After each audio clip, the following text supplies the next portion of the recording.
Okay, so some of the games that have been coming out lately in VR, I feel like have been diminishing in quality. It's rare to see a AA or a AAA game come out and be popular now on the Quest platform. However, I think the most consistent genre I'd say in VR is VR puzzlers.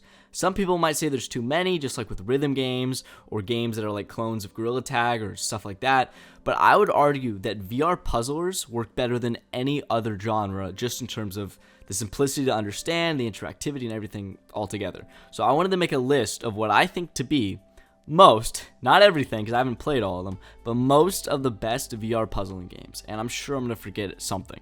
I was just looking through my library list on Quest and PlayStation, and I was just trying to like scroll through, see the ones that really stood out to me.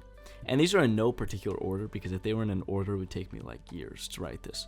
But first off, I want to talk about A Fisherman's Tale. I believe this came out in 2019. It was by this developer, Interspace VR. You're going to hear them a couple of more times in this list, because this is just an amazing, like, it's an amazing psychological, like, deep dive into this fisherman's life, and it's just so well done because it has a real story to it.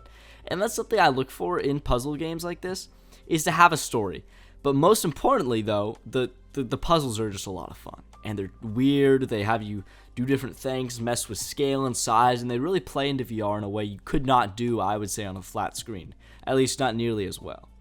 And on top of that, they had a sequel, Another Fisherman's Tale, which is also on this list. It's amazing. But Another Fisherman's Tale is actually a lot longer than A Fisherman's Tale by like 2 or 3 times or whatever. I think it's $25 and the first one was $15, so that kind of reflects in the price. But Another Fisherman's Tale, I think, is a really underrated game. And the reason I think it's underrated is because I always see people talk about the first one. And the first one, sure, it's a lot tighter. There's not a bad moment in the first one, I'd say. And the ending is amazing. It's still an amazing game. But the second one has a lot of unique game mechanics. And I would argue the second one is less consistent overall, but its peaks are a lot higher. Just because you could be doing stuff, you're like, oh my gosh, what is going on right now? This is just amazing. You could operate different machinery. You have... The way it works, right, is you can shoot off, like you're a puppet. So you can shoot off your hand, you can control your hand remotely. And you do this with your head and your hands or whatever. And this could lead to some really amazing moments. Sometimes it could be frustrating, sure, because it's like, I'm trying to twist the controller, it's not working right, and it just becomes frustrating. But other times, this is what I'm talking about, the peaks, the highs, and the lows. So other times, man, this game is amazing. And I think the story in this game is better, but because it has that twist, I'm not going to say anything, but it has a twist like later on to the game where I'm kind of like, oh, shoot, this is what's happening. This is the kind of game I'm playing. And I think it does that better than like any other puzzler. And the third game, again, these are all by Interspace VR, is Maskmaker.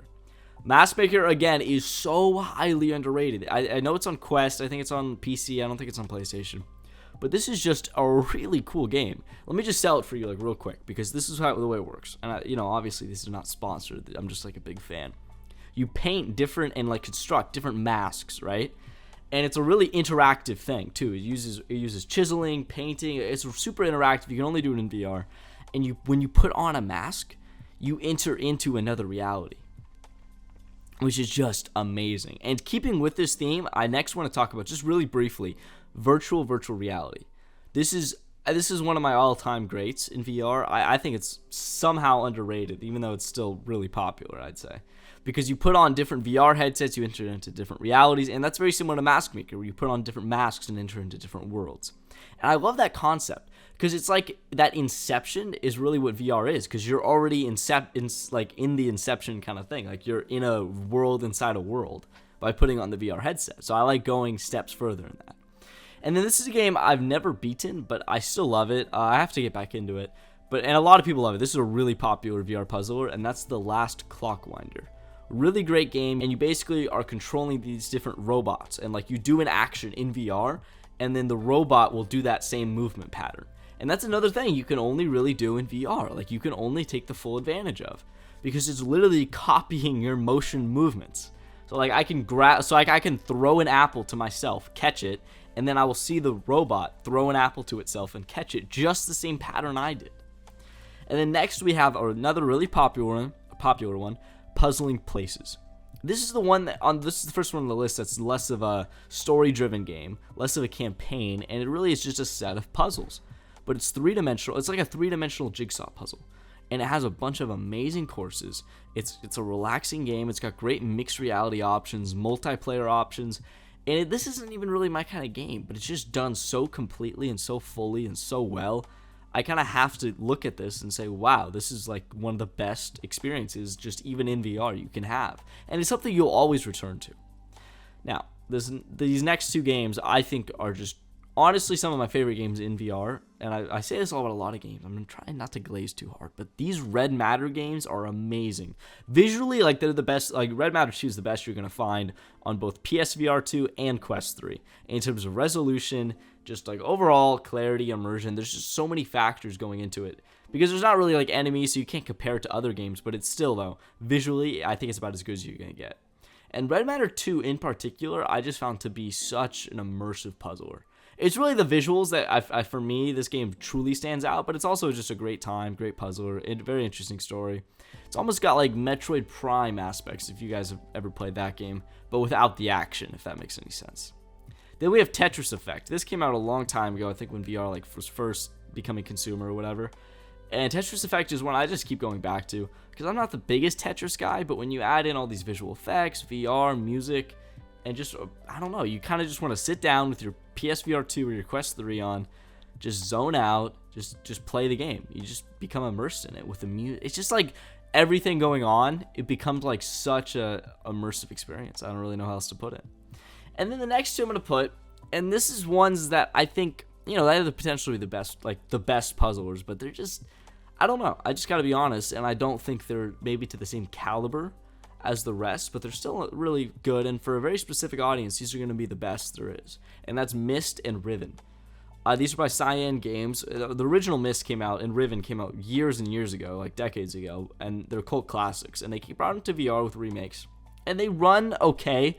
Visually, they're not the sharpest thing ever, but it's a really cool experience, because when you go through these games that you've probably played, if you're a bit older, before on PC or Mac or whatever, and you're playing them in VR, it's just a really different experience, and that's pretty awesome. And now I haven't played those games before, so I just went in.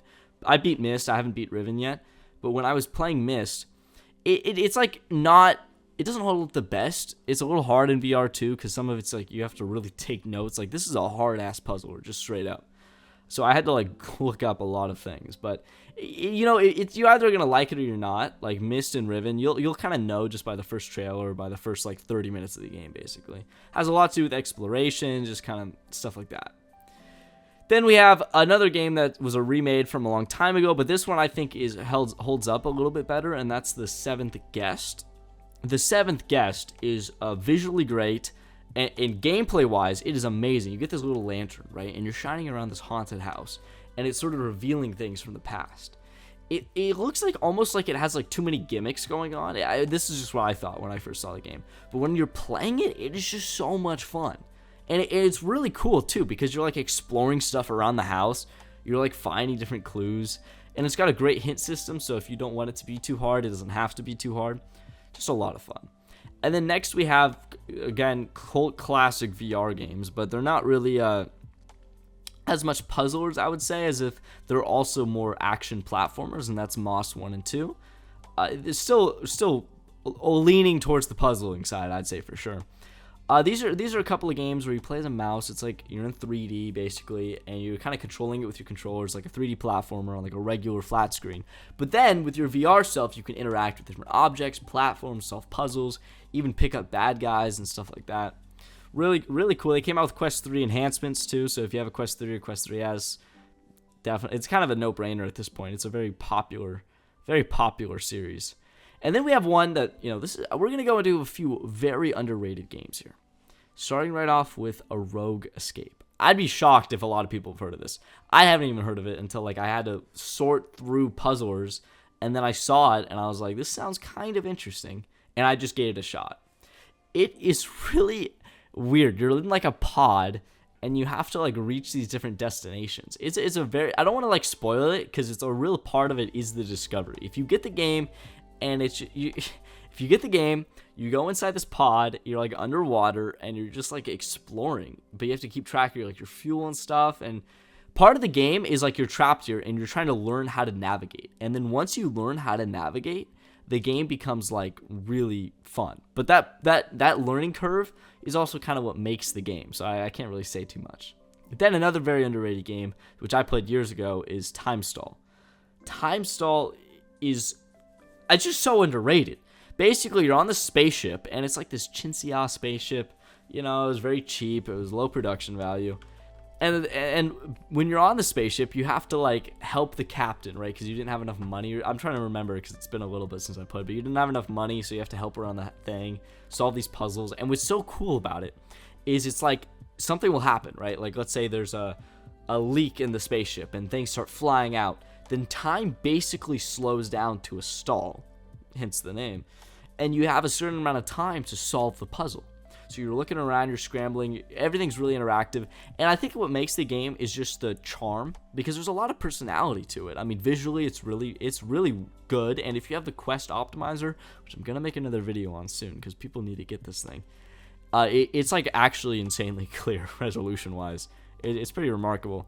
And I don't know, it's just a fun puzzle game. It's nothing too long, it's nothing too crazy. It's pretty short, to be honest, but it's a quality experience. It's a quality, fun experience that I'm surprised more people don't talk about.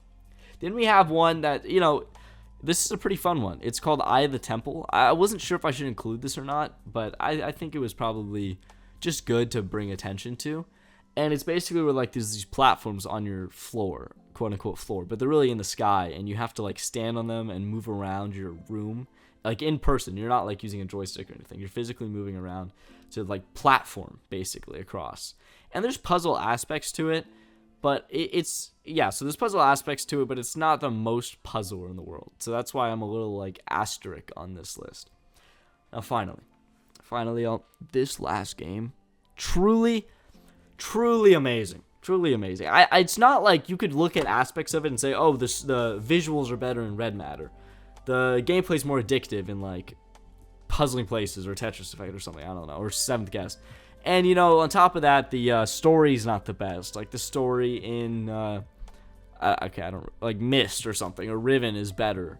But just as a complete package, especially for someone that doesn't really play a lot of VR, or someone who doesn't even play a lot of games, the Room VR, A Dark Matter, for me is my favorite puzzler, because it's a succinct experience. You're going to these different, you know, rooms, and you're solving this mystery step by step. It's not the most challenging. It's not super easy. It's got enough of a story, I'll put it that way. But what saves is really the atmosphere, because you're in London. There's this dark energy going on, and you kind of travel. Like I'm not going to give it away, but you do travel to a lot of different places, almost like around the world at a certain point. Not going to say too much. And they're coming out with a new game right now, the same developers, Fireproof Games. They're coming out with Ghost Town, I believe it's called, so I'm going to have to check that one out. It's coming out like in less than a month at the time of recording. But that's my personal, like, Room VR, A Dark Matter. If I could give someone one puzzle game, I would probably give them that one, or maybe like Puzzling Places, because it's just like, or maybe Tetris Effect, if they're a big Tetris guy, or I don't know, it all depends on the person, because you could say Myst for people that have played Myst, you know. You could say, that's pretty much all I could say. I don't know. I want to know if I'm missing any things on this list, though, because I'm really, like, interested in VR puzzlers. It's, like, one of my favorite genres, especially in VR. So if you have any recommendations or anything that I just completely missed and I feel like an idiot for missing, just shout it out. I'd love to hear it.